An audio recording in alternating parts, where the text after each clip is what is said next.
30 years of marriage. 3 whole decades filled with memories, love, struggles, and quiet Sunday mornings. That's what Evelyn thought about as she stirred her coffee, watching the rain streak down the kitchen window. Her husband, Richard, had left early that morning, again. It was their anniversary, and he hadn't said a single word about it. No card on the counter, no flowers, not even a happy anniversary before leaving for work. It stung more than she wanted to admit. The last few months had felt different. He'd been disappearing after work, saying he had errands or helping friends. He started leaving on weekends, too. He was always distracted, always tired. Evelyn couldn't help the thought that wormed its way into her heart. Is he seeing someone else? That evening, when Richard came home late once again, Evelyn couldn't hold it in any longer. "I waited for you," she said, voice trembling. "You forgot our anniversary."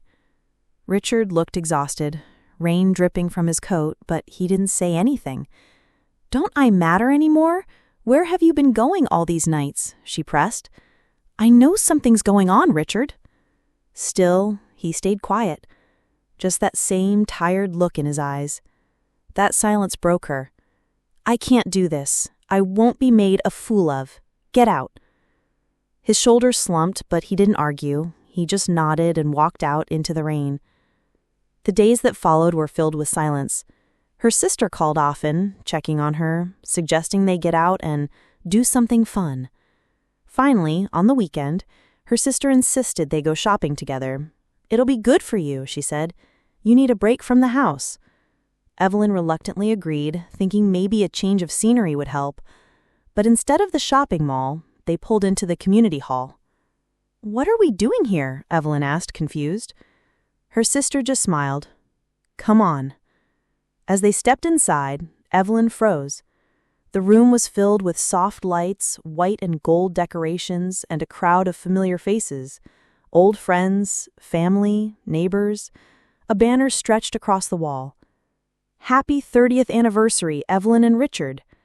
And there, at the center of it all, was Richard, in a crisp navy blue suit, holding a bouquet of her favorite lilies. His eyes locked onto hers.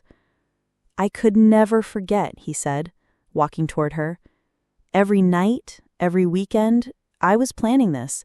I wanted to surprise you. I wanted to give you something beautiful, but I had to keep it a secret." Tears welled in her eyes as the weight of her assumptions crashed down.